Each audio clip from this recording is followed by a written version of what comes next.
أوصيكم عباد الله ونفسي بتقوى الله.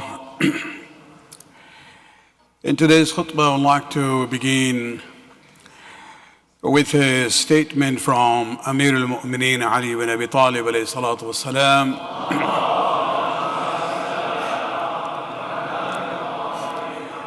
In his famous epistle, or the document that he wrote for Malik Ashtar when he appointed him as the governor of Egypt, there is a statement here where he says, فَإِنِّي سَمِعْتُ رَسُولَ اللَّهِ صَلَّى اللَّهُ عَلَيْهِ وَآلِهِ وَسَلَّمَ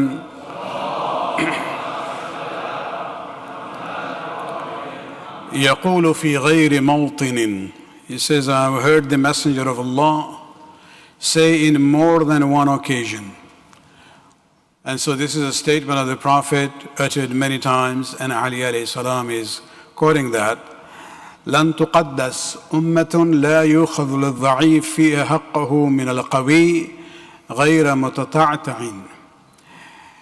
Where the Prophet says that no community can ever gain sanctity in which the weak does not get his right without the fear of speaking.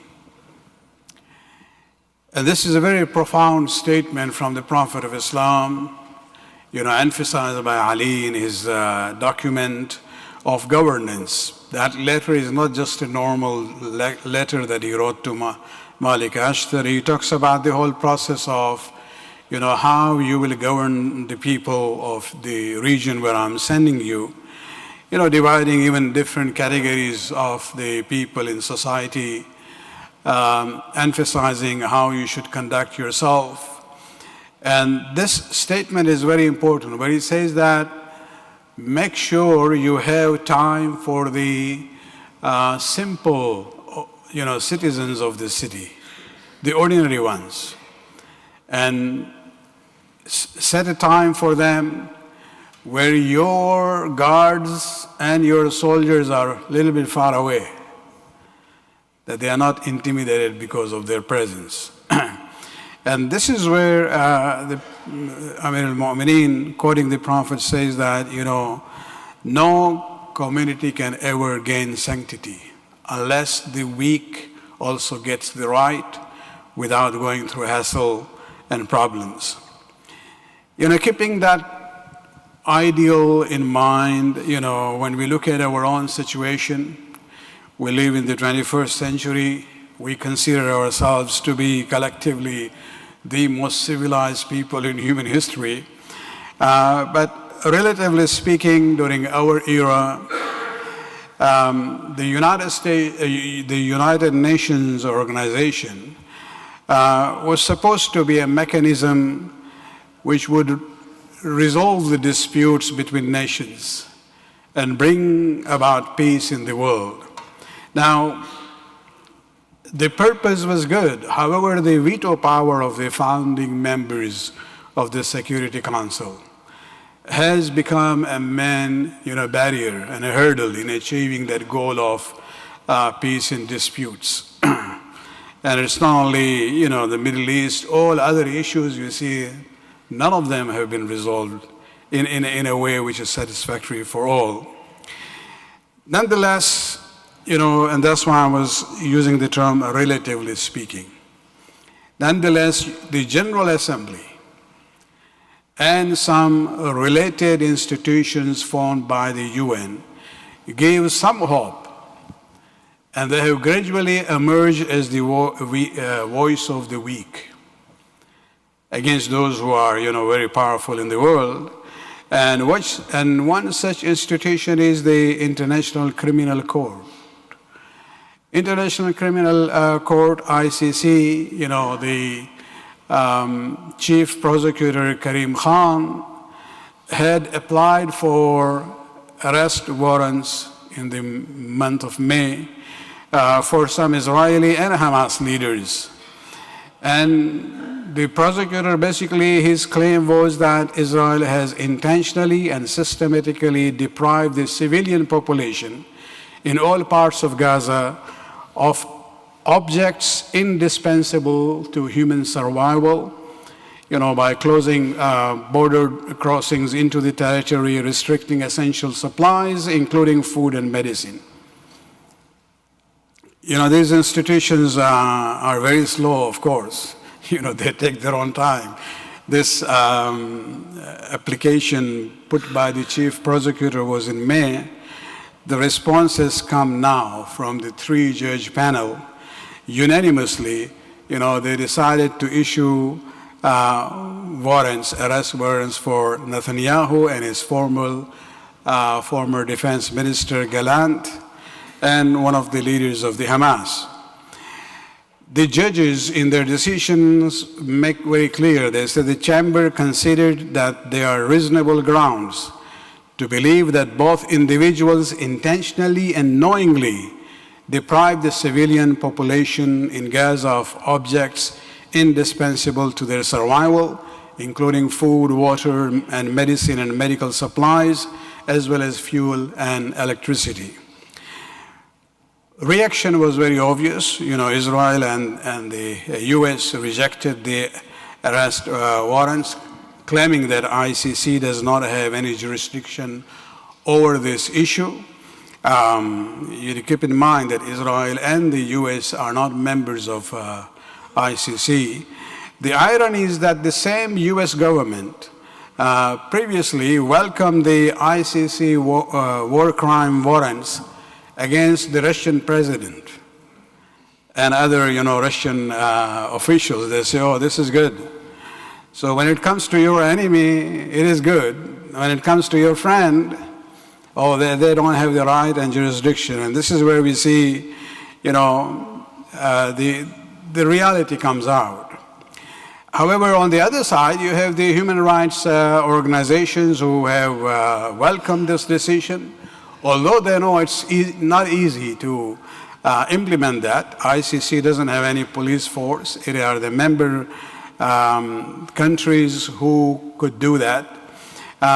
Nonetheless, they say the ICC arrest warrants break through the perception that certain individuals are beyond the reach of the law.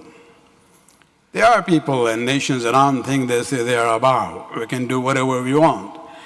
Even the foreign policy chief of European Union, Joseph Borrell, said that the arrest warrants are binding for all EU member states.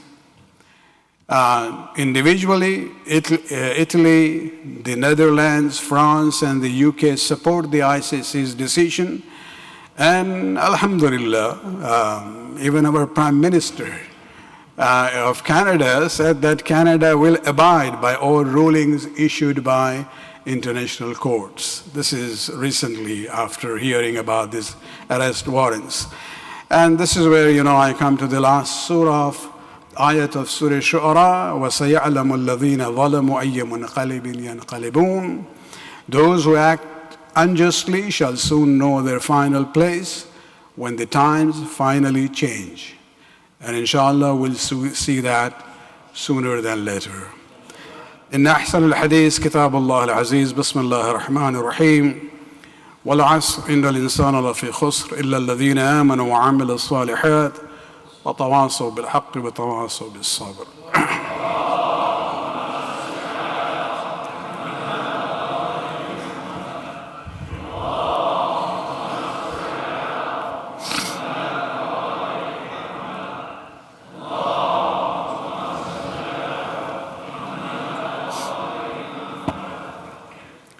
أعوذ بالله من الشيطان اللعين الرجيم بسم الله الرحمن الرحيم الحمد لله الذي لا إله إلا هو الحليم الكريم غافر الذنب وقابل التوب وهو الغفور الرحيم ونشهد أن لا إله إلا هو العطوف للعباد بجوده والعواد على المذنبين بحلمه ونشهد أن محمدا نبيه وحبيبه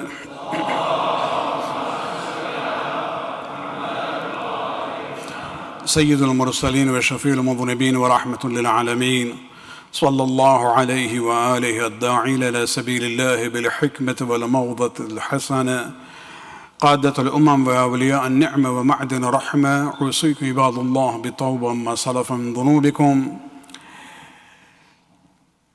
For us, the Shias, the words of Amir al-Mu'mineen, as well as his seerah and example, are always, the shining guide for us.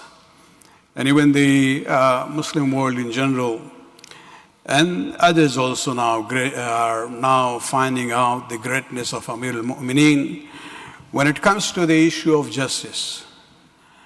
It reminds me of a case where during the reign of Muawiyah, one of his officers in Yemen, when he was dealing with the Yemeni people, many of them actually were supporters of Ali. The way they would go to get the zakat and tax was very unfair and not a very polite manner of dealing with the citizens. And so the tribe there decided to send a complaint to Muawiyah. But they said, who will go? With a complaint to Muawiyah about his chief officer of revenue in Yemen.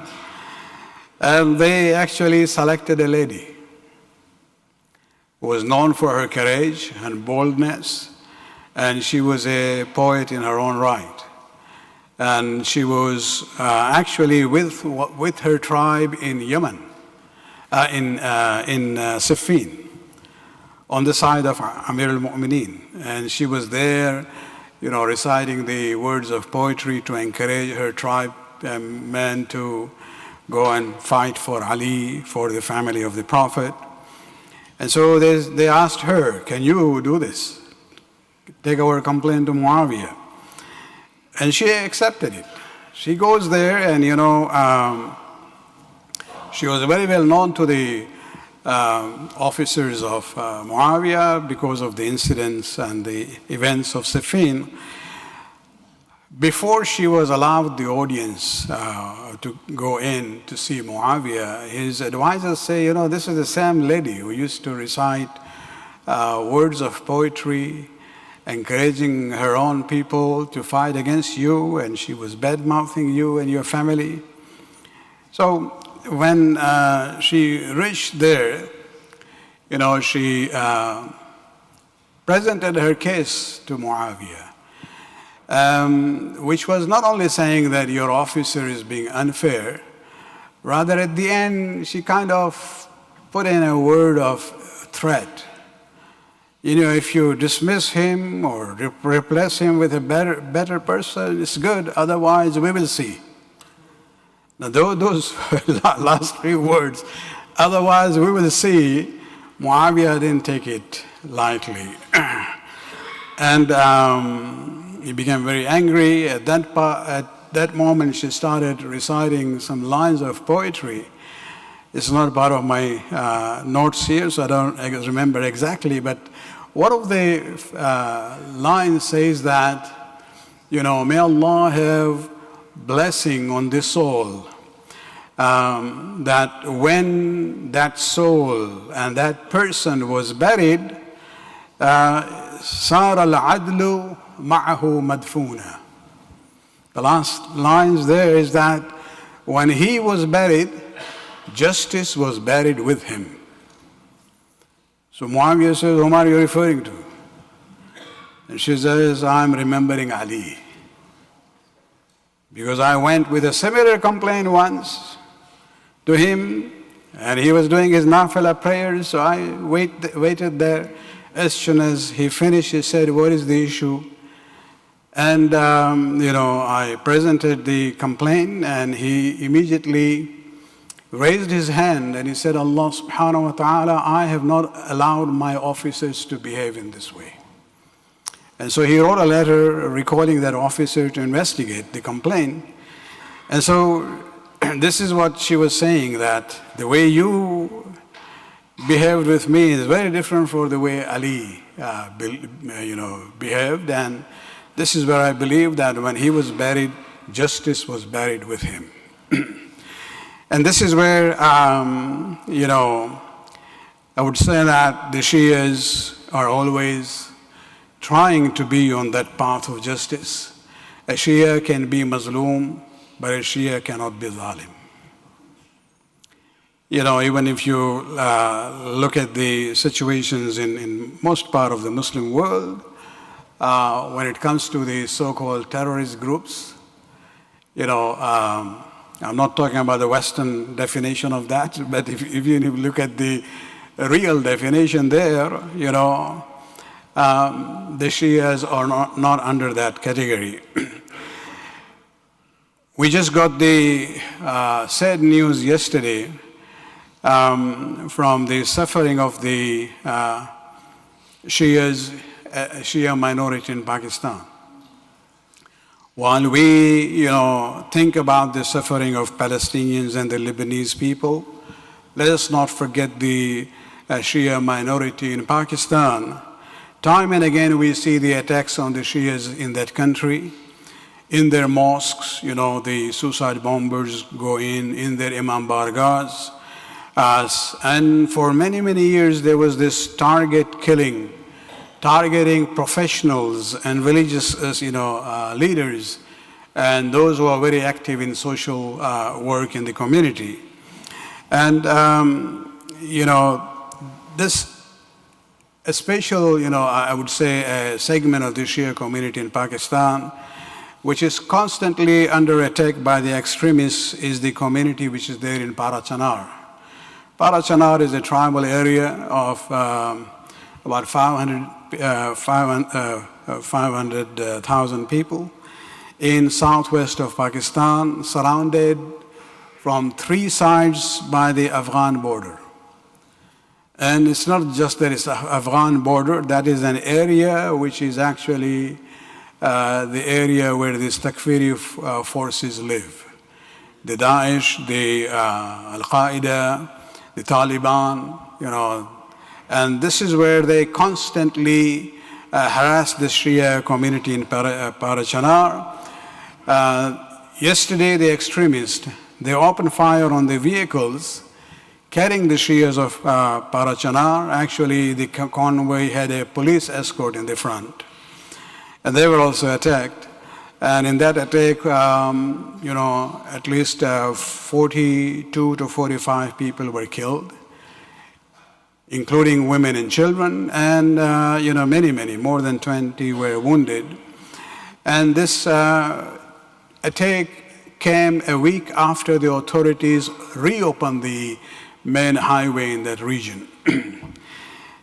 And this is where we have to realize that, disputes and differences within a religion are common. No religious group is immune for that, whether it is Christianity, Judaism, other religions. Islam also has gone through that. As long as the dispute is on academic and scholarly level, it's not only acceptable, but it's also important to understand one another, to know our own beliefs. However, when that dispute reaches a level of violence, that is where we have to draw the line and condemn it. Shias and Sunnis have lived side by side in different parts of the Muslim world in most of the Muslim history. There have been peace and harmony, but there have been times and places where violence has manifested its ugly face, and especially after the emergence of the Taliban in Afghanistan, and then its byproduct in Pakistan, Sepah-e-Sahaba. And this is where I always say we need to go back to the basics. What is the basic criteria of a person, known as a Muslim? Anyone who believes in Shahadatain, anyone who says, La ilaha illallah, Muhammadun Rasulullah,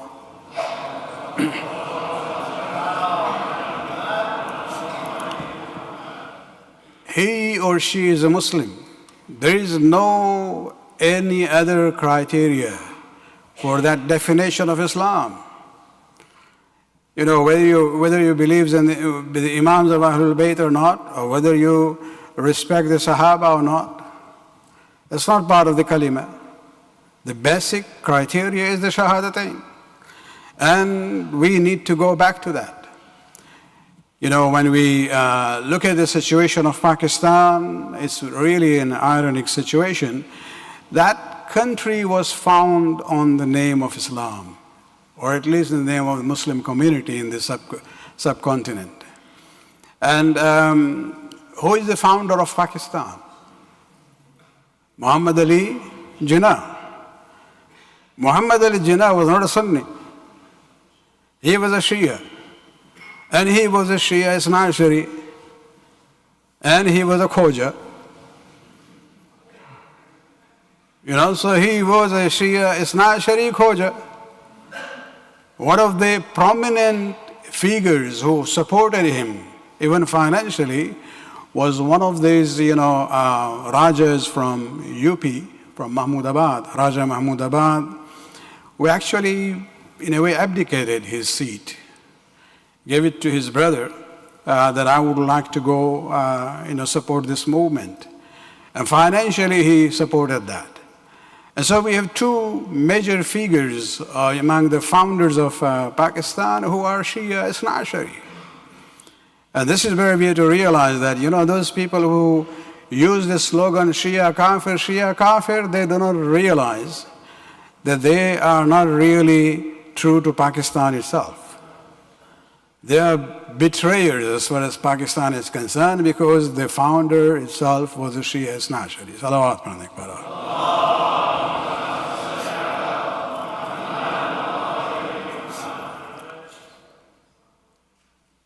एक बार सलावत पढ़ दें।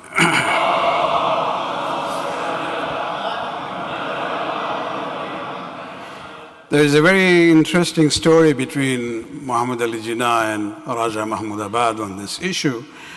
I'm told that Muhammad Ali Jinnah was a serious fellow. People would not, joke with him or, he had his own aura. And so in the cabinet meeting or whatever the main central committee that they had, one of the Sunni colleagues asked him that, Mr. Jinnah, what is the main difference between Shia and Sunni?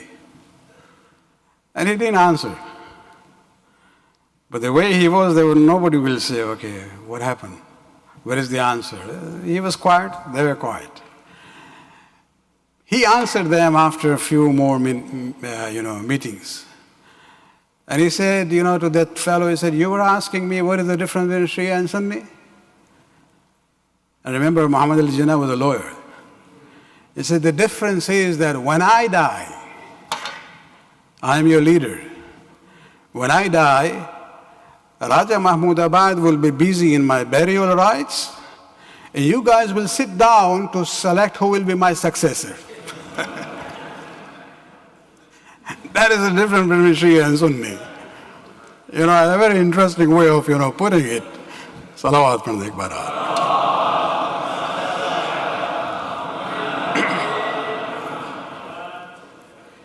And so today we stand in solidarity with our Shia community in Parachanar.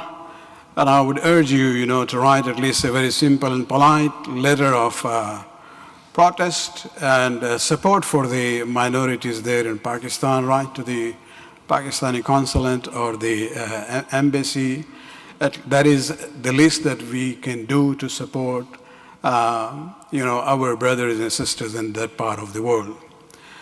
May Allah subhanahu wa ta'ala hasten the appearance of the Imam, Ajjalallahu ta'ala faraj sharif.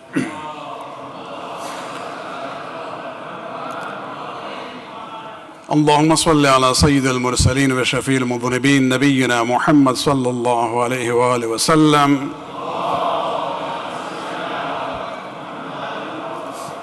وعلى إمام المتقين وأمير المؤمنين علي بن أبي طالب صلوات الله عليه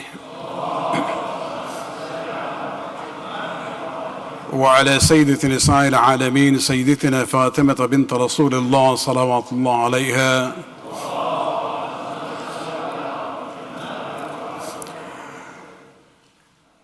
وعلى سيد شباب أهل الجنة الحسن المجتبى والحسين الشهيد بكربلاء عليهم الصلاة والسلام اللهم صل على أئمة المسلمين علي بن الحسين ومحمد بن علي وجعفر بن محمد وموسى بن جعفر وعلي بن موسى ومحمد بن علي وعلي بن محمد والحسن بن علي عليهم الصلاة والسلام. اللهم صل على مولانا الحجة بن الحسن صاحب العصر والزمان